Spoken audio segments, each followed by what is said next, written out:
Kim, bringing you your week 2 Maintain No Gain workout. This workout is going to be a circuit that has 8 movements. Each movement we're going to do for 45 seconds, then we're going to rest for 15 seconds. We're going to go through the entire circuit 3 times. Let's go ahead and get to the movement. We're going to start off with a lunge with a knee drive plus a squat. So it's a very complex but very fun movement. Keep in mind for the 45 seconds, it is a good amount of time to be working, so we're just looking to keep a consistent pace the entire time through. So don't go out really hard for 15 seconds and then burn out. Make sure that we're keeping a consistent pace for the entire 45 seconds because you get a nice rest afterwards. So the first movement, that lunge, knee drive, plus a squat, we're going to step back into a lunge. I'm going to drive my knee, then I'm going to step out into a squat. Then I'm going to repeat on the opposite side. So I'm going to step back into my lunge, drive the knee, come into a squat. So in real time it would look like lunge, drive, squat, other side, lunge, drive, squat. And you would keep that up all the way through for the 45 seconds, then you get your 15-second rest. Movement 2, we're going to come down into a plank position for a dolphin pike. So I'm going to set up in that low plank, and you can bring your feet a little bit wider if you need to. A little bit narrow is going to be just a little bit harder. Shoulders are over the hands.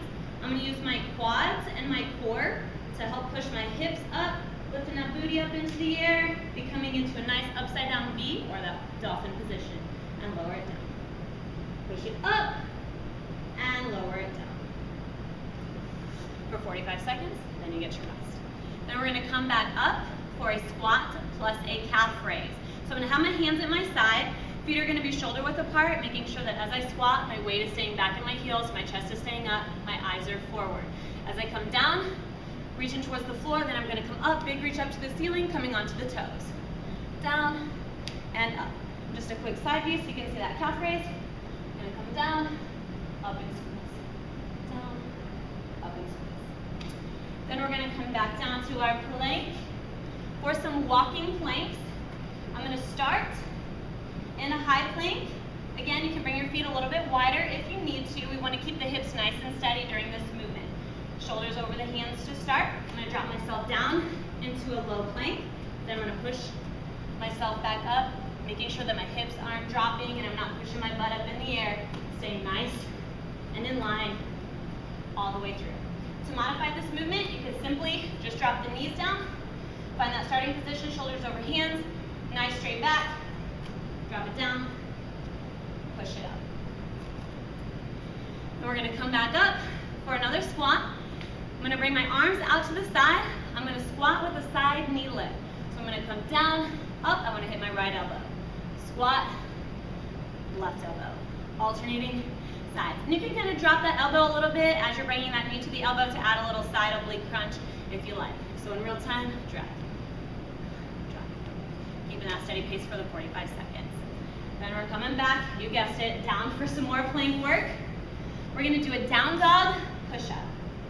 So I'm going to find that plank to start, push my hips up, drive my shoulders through my arms, hitting that down dog. Once I'm here, I'm going to try to drop my head all the way to the floor.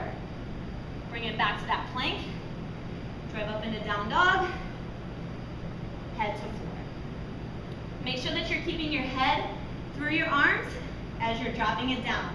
So this is different than a regular push-up. We're going to be getting a lot more shoulder work versus chest work. And to modify it if needed, you can simply just work your down dog here. And if you're not able to get your head to the floor, you can come here and press up. Give it what you got. Coming back up for our last lower body movement, we're going to go for alternating curtsy lunges. I'm going to step back at a diagonal, dropping down like I'm bringing my knee towards the Achilles. Stand.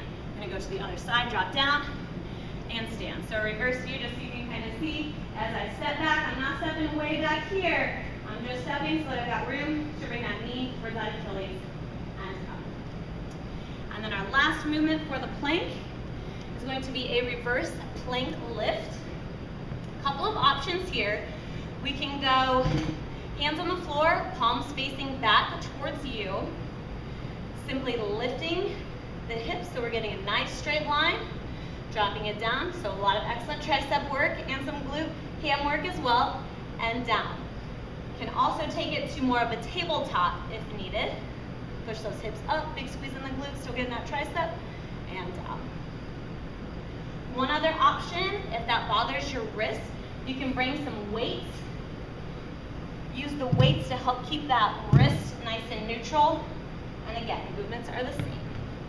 Drop it down, squeeze it up. Or tabletop, feet flat. Squeeze it up and drop it down. So 45 seconds on, 15 seconds off, 3 times through the entire circuit. Enjoy, it's gonna feel really good.